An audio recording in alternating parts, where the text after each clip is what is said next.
इससे बहुत इजीली समझा जा सकता है। पहले हम देखेंगे सारी वॉल्यूम्स। टाइडल वॉल्यूम क्या होती है, देखो पहले तो देखो ये जो ये है, ये हम जो नॉर्मल रेस्पिरेशन करते हैं ये है टाइडल वॉल्यूम। ये इसकी वैल्यू क्या है 500 ml पर ब्रीथ या फिर 6000 to 8000 ml ऑफ एयर पर मिनट। पर ब्रीथ तो 500 ml और पर मिनट 6000 to 8000 ml।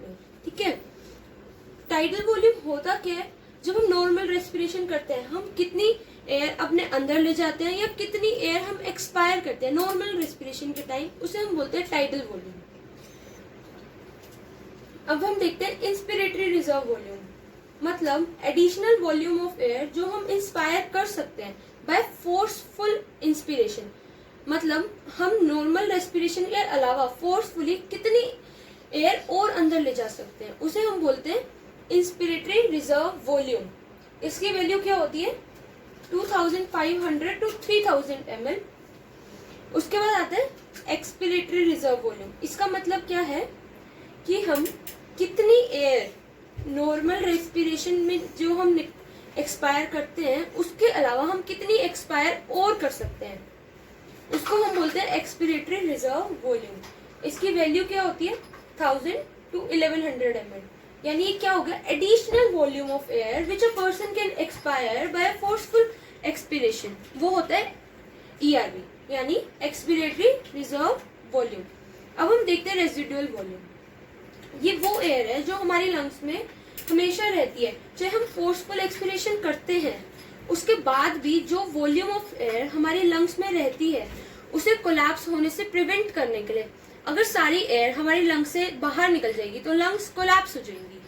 तो लंग्स को कोलैप्स होने से बचाने के लिए जो वॉल्यूम ऑफ एयर हमारी फोर्सफुल एक्सपिरेशन के बाद भी हमारे लंग्स में रह जाती है ना, उसे बोलते हैं हम रेजिडुअल वॉल्यूम।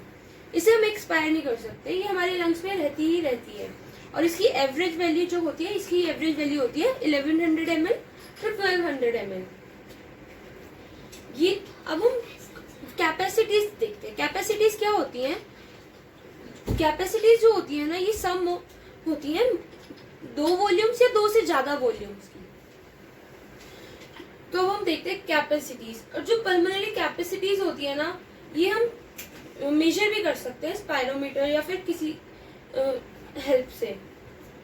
अब हम देखते हैं इंस्पिरेटरी कैपेसिटी। इंस्पिरेटरी कैपेसिटी क्या होती है, टोटल वॉल्यूम जो कोई भी पर्सन इंस्पायर कर सकता है आफ्टर अ नॉर्मल एक्सपिरेशन। मतलब हमने नॉर्मल जो एक्सपायर करा, अब हमारे उसके बाद जितनी volume of person can inspire उसको हम बोलते हैं इंस्पिरेटरी कैपेसिटी।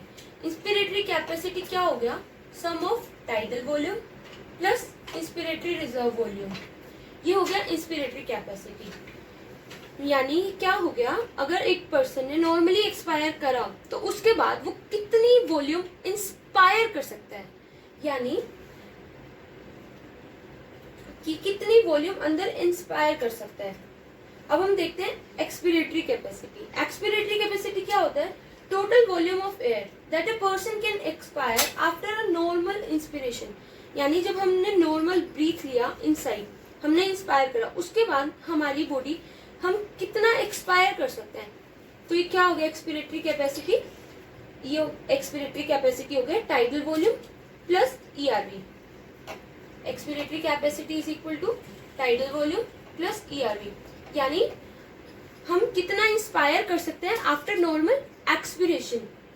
अब हम देखते हैं FRC। तो फंक्शनल रेजिडुअल कैपेसिटी क्या हो गया, कितनी वॉल्यूम ऑफ एयर हमारी लंग्स में रिमेनिंग रह जाती है after normal expiration.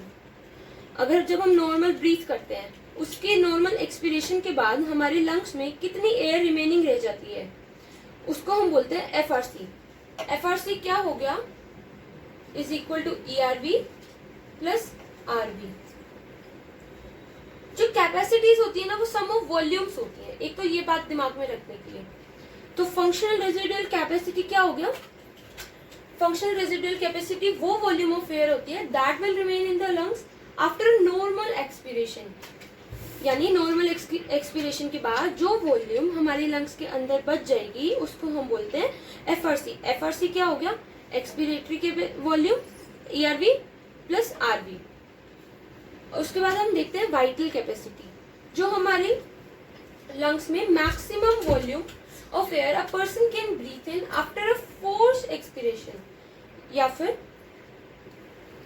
a volume of air that a person can breathe out after a normal या after a forced inspiration।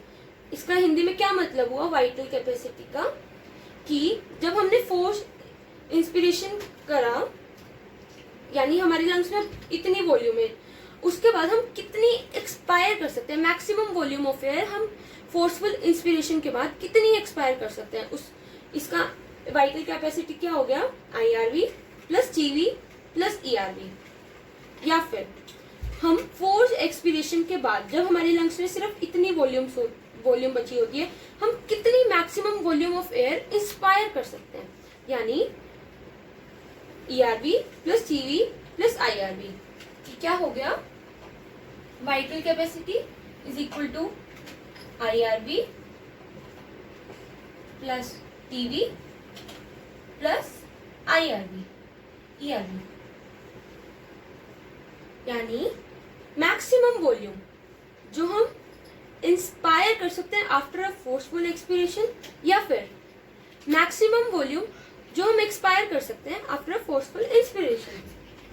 अब हम देखते हैं total lung capacity. Total lung capacity क्या होगा, मैक्सिमम वॉल्यूम जो हमारी लंग्स के अंदर अकोमोडेट कर सकती है। Total lung capacity is equal to IRV plus TV plus ERV plus RV। यानी टोटल लंग कैपेसिटी क्या हो गया, IRV plus TV plus ERV plus RV। या फिर हम इसको ऐसे भी लिख सकते हैं, vital capacity plus residual volume. तो हमारी मर्जी है। तो टोटल लंग कैपेसिटी तो पूरी वॉल्यूम, पूरी कैपेसिटी हमारी लंग की होगी जितनी एयर वो अकोमोडेट कर सकती है। तो ये था डिफरेंस रेस्पिरेटरी वॉल्यूम्स और कैपेसिटीज का। एक बात जो ध्यान रखने की है कि कैपेसिटीज जो होती है ना, वो वॉल्यूम्स का सम होती है। दो या दो से ज्यादा वॉल्यूम्स के सम को हम कैपेसिटी बोलते हैं। ये जो इस डायग्राम से इजीली आप समझ सकते हैं।